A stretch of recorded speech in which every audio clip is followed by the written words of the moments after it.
বিসমিল্লাহির রহমানির রহিম। পরম করুণাময় অসীম দয়ালু আল্লাহর নামে শুরু করছি। সর্বপ্রথম মহান আল্লাহর দরবারে শুকরিয়া আদায় করিতেছি যে মহান আল্লাহ আমাদের আশরাফুল মখলুকাত মানুষ বানিয়ে এই দুনিয়ায় পাঠিয়েছেন।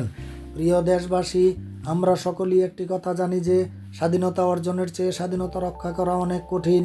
অর্ধশত বছরের বেশি সময় ধরে আমরা একটি স্বাধীন দেশের নাগরিক, কিন্তু দুঃখের বিষয় এতগুলো বছর চলে গেল, কিন্তু এখনও আমাদের সমাজের মধ্যে আমরা সভ্যতা গ্রো আপ করতে পারিনি।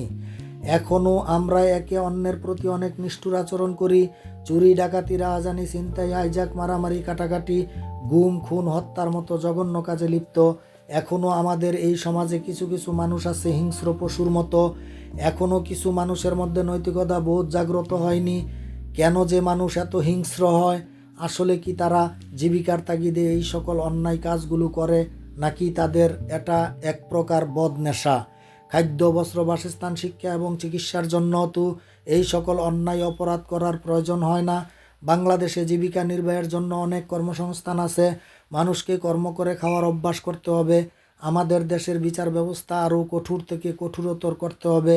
অন্যায় কাজ করলে কোনো ক্ষমা নেই।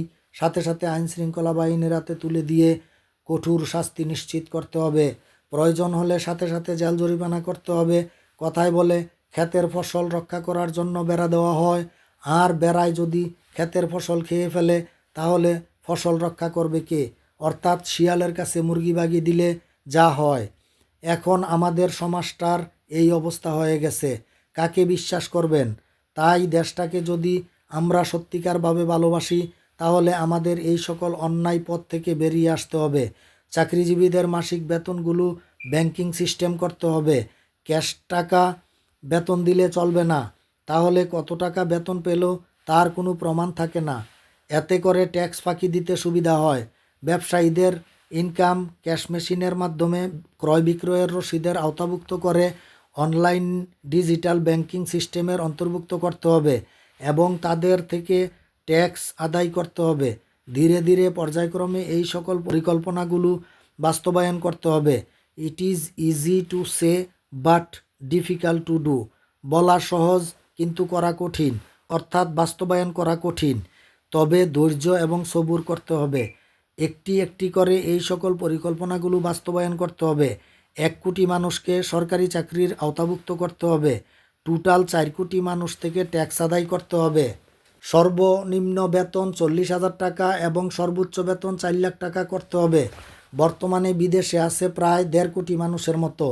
এখন আরও 1 কোটি মানুষকে পর্যায়ক্রমে বিদেশে পাঠিয়ে সরকারি বা বেসরকারিভাবে অল্প খরচে কোনো প্রকার দালালি ছাড়া কর্মসংস্থানের ব্যবস্থা করতে হবে।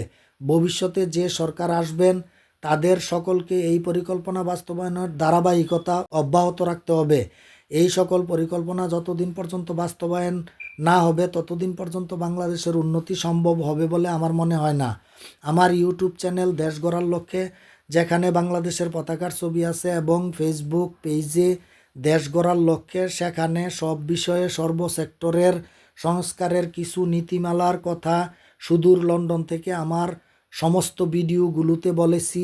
বাংলাদেশের মানুষগুলো তাদের দৈনন্দিন জীবনে কিভাবে চললে দুনিয়া এবং আখেরাতে সুখে শান্তিতে থাকতে পারবেন, এবং সারা বাংলাদেশের কোন জায়গায় কিভাবে কাজ করলে দ্রুত উন্নয়ন সাধন করা যাবে, এই ব্যাপারে আমার সাধ্যমতো আমি তৃণমূল থেকে শুরু করে একেবারে সর্বোচ্চ পর্যায় পর্যন্ত, অর্থাৎ সচিবালয় পর্যন্ত বিস্তারিত আলোচনা করেছি। এবং আমি অনেক ভিডিও করে জনগণের উদ্দেশ্যে এবং দেশের উন্নয়নের ধারা অব্যাহত রাখার জন্য পর্যায়ক্রমে সকল সরকার মহোদয়গণের দৃষ্টি আকর্ষণ করেছি, যাতে পরিকল্পনাগুলো বাস্তবায়নের ধারা অব্যাহত রাখেন। আমি দেশের উন্নয়নের জন্য যা কিছু বলেছি, আশা করি এই সবগুলো কথাই দেশের উন্নয়নের ক্ষেত্রে কাজে আসবে ইনশাআল্লাহ। দয়া করে আমার সবগুলো ভিডিওতে লাইক, শেয়ার, কমেন্ট, ফলো এবং সাবস্ক্রাইব করে সারা বাংলাদেশের মানুষ এবং সরকার মহোদয়গণের কাছে পৌঁছে দিয়ে দেশ গড়ার কাজে সহায়তা করবেন। ভুল ত্রুটি হলে ক্ষমা সুন্দর দৃষ্টিতে দেখবেন। ওমা তৌফিক ইল্লা বিল্লাহ।